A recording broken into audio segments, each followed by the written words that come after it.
భాద్రపద మాసం శుక్ల చతుర్థి రోజు విఘ్నేశ్వరుడు జన్మించినట్లు మన పురాణాలు చెప్తున్నాయి. ఈ వినాయక చవితిలోపు మీరు వినాయకుడి పెళ్లి కథను ఎవరైతే వింటారో, అలానే చెప్తారో వినిపిస్తారో వారి యొక్క జన్మజన్మల పాపాలు మొత్తం పోయి వారికి జీవితంలో తిరుగులేని రాజయోగం పడుతుంది.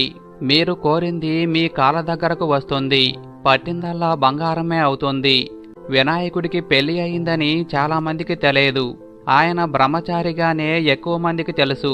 అయితే మన పురాణాల ప్రకారం గణేశుడికి పెళ్లి అయిందని, 2 పిల్లలు కూడా ఉన్నారని పురాణాలు చెప్తున్నాయి.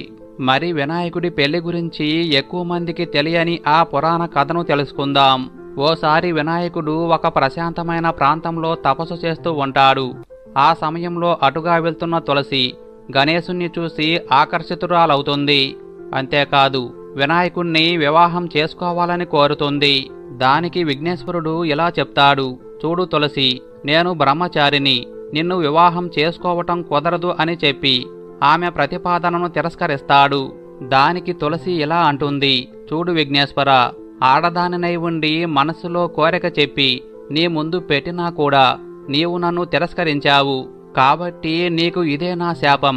నీవు ఎలా అయితే నన్ను పెళ్లి చేసుకోనని తిరస్కరించావో ఆ పెళ్లి నీకు 2 అవుతుంది. 1 కాదు 2 పెళ్లిళ్ళవుతాయని కోపంతో శపించింది. అలా శాపం ఇవ్వటం గణేశుడికి నచ్చలేదు. వెంటనే కోపంతో విఘ్నేశ్వరుడు ప్రతిశాపం ఇలా ఇచ్చాడు, చూడు తులసి, నీవు నన్ను వివాహం చేసుకుంటానని అన్నావు. నేను బ్రహ్మచారిని కాబట్టి చేసుకోనన్నాను. ఇందులో నా తప్పు ఏమాత్రం లేదు.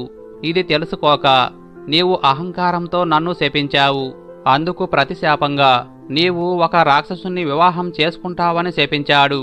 అందుకే వినాయకుడి పూజలో తులసిని వాడకూడదంటారు. దానికి కారణమిదే.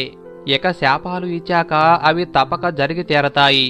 ఒకరోజు విఘ్నేశ్వరుడు తన రూపం ఆకారంపై కోపంతో బ్రహ్మచారిగా ఉండాలని కోరుకున్నాడు.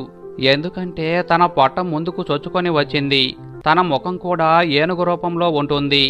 అందుకే తనను ఎవరూ పెళ్లి చేసుకోవటానికి ఇష్టపడలేదు.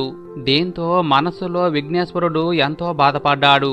తనకు వివాహం జరగకపోవటం వల్ల ఎక్కడైతే వివాహం జరుగుతుందో అక్కడ ఆటంకాలు కలిగించటం ప్రారంభించాడు. తనకు జరగని వివాహం ఎవరికీ జరగకూడదని కోపంతో ఆటంకాలు కలిగిస్తూ ఉంటాడు. అందుకు తన వాహనమైన ఎలుక సహాయం కూడా తీసుకున్నాడు. అయితే ఇలా వివాహాలన్నీ జరగక ఆటంకాలు కలుగుతుంటే ఇదంతా చూసి దేవతలందరూ ఎంతో బాధపడ్డారు. ఇది ఇలానే కొనసాగితే లోక కళ్యాణానికి ఆటంకం కలుగుతుందని సృష్టి